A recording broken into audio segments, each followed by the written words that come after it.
ಮೊದಲನೇದಾಗಿ ಶಿಕ್ಷಣದ ಬಗ್ಗೆ ಮಾತನಾಡುವಂಥದ್ದಾದರೆ ವಿದ್ಯಾರ್ಥಿಗಳಿಗೆ ಈ ತಿಂಗಳು ಸಾಮಾನ್ಯ ಫಲ ಅಂತಲೇ ಹೇಳ್ಬೋದು. ಯಾಕಂತ ಹೇಳಿದ್ರೆ ಏಕಾಗ್ರತೆಯಲ್ಲಿ ಕೊರತೆ ಮತ್ತು ಅಧ್ಯಯನದ ಕಡೆಗೆ ಕಮ್ಮಿ ಆಸಕ್ತಿಯನ್ನು ಹೊಂದಿರ್ತಾರೆ ವಿದ್ಯಾರ್ಥಿಗಳು ಈ ತಿಂಗಳಲ್ಲಿ ಅಂತಲೇ ಹೇಳ್ಬೋದು. ಇದಲ್ಲದೆ ಮನರಂಜನೆಯಲ್ಲಿ ಅತಿ ಹೆಚ್ಚು ಸಮಯವನ್ನು ವ್ಯರ್ಥ ಮಾಡುವಂತಹ ಸಾಧ್ಯತೆಗಳು ಈ ತಿಂಗಳು ಹೆಚ್ಚಾಗಿದೆ ಅಂತಲೇ ಹೇಳ್ಬೋದು. ಸೊ ನೀವು ಉತ್ತಮ ಫಲಿತಾಂಶ ಪಡಿಬೇಕಾದರೆ ಹೆಚ್ಚು ಕಠಿಣ ಪರಿಶ್ರಮವನ್ನು ಹಾಕಬೇಕಾದಂತಹ ಸಾಧ್ಯತೆಗಳು ತುಂಬ ಹೆಚ್ಚಾಗಿದೆ ಈ ತಿಂಗಳು ಅಂತಲೇ ಹೇಳ್ಬೋದು. ಇದಲ್ಲದೆ ಉನ್ನತ ಶಿಕ್ಷಣದಲ್ಲಿರುವಂತಹ ವಿದ್ಯಾರ್ಥಿಗಳಿಗೆ ಈ ತಿಂಗಳು ಮಿಶ್ರ ಫಲ ಇರುತ್ತೆ ಅಂತಲೇ ಹೇಳ್ಬೋದು. ಇನ್ನು ನೀವೇನಾದರೂ ಸ್ಪರ್ಧಾತ್ಮಕ ಪರೀಕ್ಷೆಗಳಲ್ಲೇನಾದ್ರು ಬರೀತಿದ್ದೀರಾ ಅಂತ ಹೇಳಿದ್ರು ಸಹಿತ ನಿಮಗೆ ಈ ತಿಂಗಳು ನೀವು ಅಪೇಕ್ಷೆ ಪಟ್ಟಂತಹ ಫಲಿತಾಂಶವನ್ನು ಪಡೆಯಲಿಕ್ಕೆ ಹೆಚ್ಚು ಪರಿಶ್ರಮದ ಅವಶ್ಯಕತೆ ಬೀಳಬಹುದು. ಸೊ ವಿದ್ಯಾರ್ಥಿಗಳಿಗೆ ಟೋಟಲ್ ಆಗಿ ಹೇಳುವಂಥದ್ದಾದರೆ ಈ ತಿಂಗಳು ಮಿಶ್ರ ಫಲ ಅಂತಲೇ ಹೇಳ್ಬೋದು. ಇನ್ನು ಕುಟುಂಬ ವಿಚಾರಕ್ಕೆ ಬರುವಂಥದ್ದಾದರೆ ಕುಟುಂಬ ವಿಚಾರದಲ್ಲಿ ಉತ್ತಮವಾದಂತಹ ಫಲವನ್ನು ನೀವು ಈ ತಿಂಗಳು ನೋಡ್ತೀರಾ ಅಂತಲೇ ಹೇಳ್ಬೋದು. ಸೊ ನಿಮ್ಮ ಕುಟುಂಬದವರಿಂದ ಉತ್ತಮವಾದಂತಹ ಬೆಂಬಲ ನಿಮ್ಮ ಪ್ರತಿಯೊಂದು ಕಾರ್ಯದಲ್ಲೂ ಸಿಗತ್ತೆ ಅಂತಲೇ ಹೇಳ್ಬೋದು. ಇದಲ್ಲದೆ ನಿಮ್ಮ ಮನೆಯಲ್ಲಿ ಶುಭ ಕಾರ್ಯಗಳು ನಡೆಯುವಂತಹ ಸಾಧ್ಯತೆಯು ಸಹಿತ ಈ ತಿಂಗಳು ಹೆಚ್ಚಾಗಿದೆ ಅಂತಲೇ ಹೇಳ್ಬೋದು. ಇನ್ನು ಮದುವೆಗೆ ಏನಾದ್ರು ನೀವು ನೋಡ್ತಾ ಇದ್ದೀರಾ ಅಂತ ಹೇಳಿದ್ರು ಸಹಿತ ಈ ತಿಂಗಳು ನಿಮಗೆ ಸಕಾರಾತ್ಮಕವಾದಂತಹ ಫಲಿತಾಂಶಗಳೇ ಹೆಚ್ಚಾಗಿ ಸಿಗುತ್ತೆ ಅಂತಲೇ ಹೇಳ್ಬೋದು. ಇನ್ನು ಈ ತಿಂಗಳು ಸಂತಾನ ಯೋಗವು ಸಹಿತ ಇದೆ ಅಂತಲೇ ಹೇಳ್ಬೋದು. ಸೊ ಕುಟುಂಬ ವಿಚಾರದಲ್ಲಿ ಯಾವುದೇ ರೀತಿಯಾದಂತಹ ದೊಡ್ಡ ಸಮಸ್ಯೆಗಳು ನಿಮಗೆ ಈ ತಿಂಗಳು ಕಾಣಕ್ಕೆ ಸಿಗಲ್ಲ ಅಂತಲೇ ಹೇಳ್ಬೋದು. ಆದರೆ 3ನೇ ವಾರದ ನಂತರ ನಿಮ್ಮ ಸಂಗಾತಿಯೊಂದಿಗೆ ಸ್ವಲ್ಪ ಮನಸ್ತಾಪಗಳು ಉಂಟಾಗಬಹುದು. ಆದರೆ ಇದು ದಿನ ಕಳೆದಂತೆ ಸರಿ ಹೋಗುತ್ತೆ ಅಂತಲೇ ಹೇಳ್ಬೋದು. ಇನ್ನು ಇದಲ್ಲದೆ ನಿಮ್ಮ ಕುಟುಂಬದವರ ಜೊತೆ ಈ ತಿಂಗಳು ಕುಲದೇವರ ಸನ್ನಿಧಿಗೆ ಅಥವಾ ಧರ್ಮ ಕಾರ್ಯಗಳಲ್ಲಿ ನೀವು ಹೆಚ್ಚು ಪಾಲ್ಗೊಳ್ತೀರಾ ಅಂತಲೇ ಹೇಳ್ಬೋದು. ಸೊ ಒಟ್ಟಾರೆಯಾಗಿ ಕುಟುಂಬದ ವಿಚಾರದಲ್ಲಿ ಈ ತಿಂಗಳು ನಿಮಗೆ ಅತ್ಯುತ್ತಮವಾದಂತಹ ಫಲಗಳಿದೆ ಅಂತಲೇ ಹೇಳ್ಬೋದು. ಇನ್ನು ಆರೋಗ್ಯದ ವಿಚಾರವನ್ನು ನೋಡುವಂಥದ್ದಾದರೆ ಈ ತಿಂಗಳು ನೀವು ನಿಮ್ಮ ಸಂತಾನದ ಆರೋಗ್ಯದ ಬಗ್ಗೆ ಹೆಚ್ಚು ಗಮನವನ್ನು ಹರಿಸಬೇಕಾಗತ್ತೆ. 2ನೇ ವಾರದ ನಂತರ ಈ ಸಮಸ್ಯೆಗಳು ಹೆಚ್ಚಾಗ್ಬೋದು ಅಂತಲೇ ಹೇಳ್ಬೋದು. ಸೊ ಅವರ ಆರೋಗ್ಯದ ಬಗ್ಗೆ ಹೆಚ್ಚು ಗಮನವನ್ನು ವಹಿಸಿ ಅವರು ತಿಂತಾ ಇರುವಂತಹ ಆಹಾರದ ಬಗ್ಗೆಯೂ ಅಷ್ಟೇ ಹೆಚ್ಚು ಗಮನವನ್ನು ವಹಿಸುವಂಥದ್ದು ಉತ್ತಮವಾಗಿರುತ್ತೆ. ಇದಲ್ಲದೆ ನಿಮ್ಮ ಆರೋಗ್ಯದ ದೃಷ್ಟಿಯಿಂದ ಈ ತಿಂಗಳು ಸಾಮಾನ್ಯವಾಗಿರುತ್ತೆ ಅಂತಲೇ ಹೇಳ್ಬೋದು.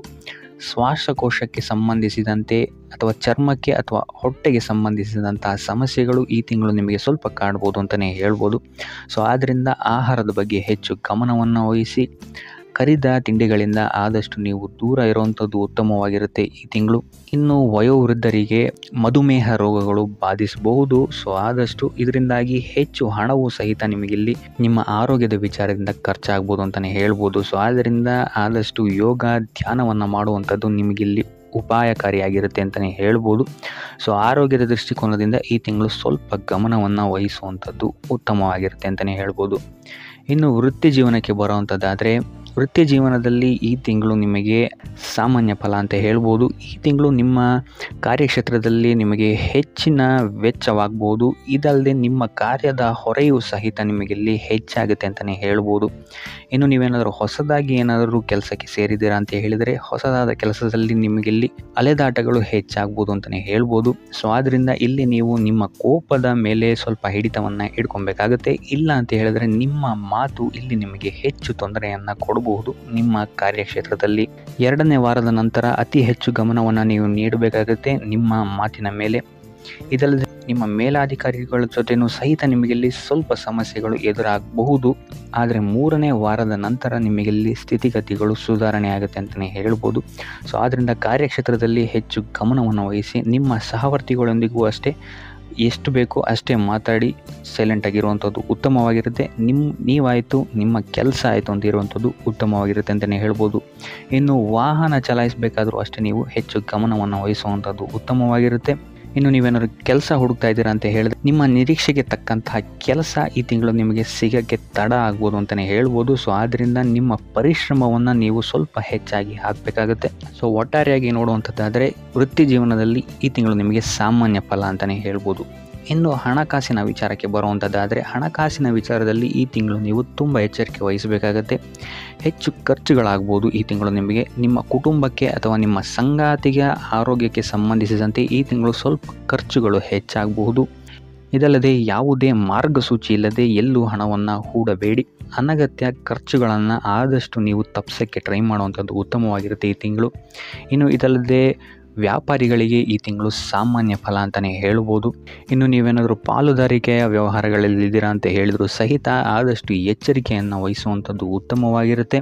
ಆದರೆ 3ನೇ ವಾರದ ನಂತರ ನಿಮ್ಮ ವ್ಯಾಪಾರದ ದೃಷ್ಟಿಕೋನದಿಂದ ಇಲ್ಲಿ ಸ್ಥಿತಿಗತಿಗಳು ಸುಧಾರಣೆಯಾಗುತ್ತೆ ಅಂತಲೇ ಹೇಳ್ಬೋದು.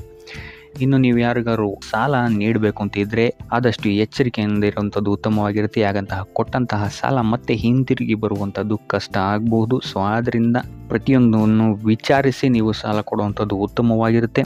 ಆದರೆ ಈ ಹಿಂದೆ ನೀವು ನೀಡಿರುವಂತಹ ಸಾಲಗಳು ನಿಮಗೆ ಈ ತಿಂಗಳು ಹಿಂತಿರುಗಿ ಬರಬಹುದು. ಇದೊಂದು ವಿಚಾರದಲ್ಲಿ ಇಲ್ಲಿ ನಿಮಗೆ ಉತ್ತಮವಾಗಿದೆ ಅಂತ ಹೇಳ್ಬೋದು. ಸೊ ಒಟ್ಟಾರೆಯಾಗಿ ನಿಮ್ಮ ಆರ್ಥಿಕ ಪರಿಸ್ಥಿತಿಯ ದೃಷ್ಟಿಕೋನದಿಂದ ಈ ತಿಂಗಳು ನಿಮಗೆ ಸಾಮಾನ್ಯ ಫಲ ಅಂತಲೇ ಹೇಳ್ಬೋದು. ಇನ್ನು ಉಪಾಯ ವಿಚಾರಕ್ಕೆ ಬರುವಂಥದ್ದಾದರೆ ಶಿವನ ಆರಾಧನೆಯನ್ನು ಮಾಡುವಂಥದ್ದು ಅಥವಾ ಶನಿವಾರದಂದು ಶನೀಶ್ವರನ ದೇವಾಲಯಕ್ಕೆ ಹೋಗಿ ಎಳ್ಳು ಬತ್ತಿಯನ್ನು ಹಚ್ಚುವಂಥದ್ದು ನಿಮಗಿಲ್ಲಿ ನಿಮ್ಮ ವೃತ್ತಿ ಕ್ಷೇತ್ರದಲ್ಲಿ ಮತ್ತು ವ್ಯಾಪಾರ ಕ್ಷೇತ್ರದಲ್ಲಿ ಅಥವಾ ಹಣಕಾಸಿನ ವಿಚಾರದಲ್ಲಿ ಆಗ್ತಾ ಇರುವಂತಹ ತೊಂದರೆಗಳಿಂದ ನೀವಿಲ್ಲಿ ಆಚೆ ಬರೋಕ್ಕೆ ಸಹಾಯ ಆಗುತ್ತೆ ಅಂತ ಹೇಳ್ಬೋದು. ಸೊ ಇದಾಗಿತ್ತು ಈ ತಿಂಗಳ ನಿಮ್ಮ ರಾಶಿ ಭವಿಷ್ಯ.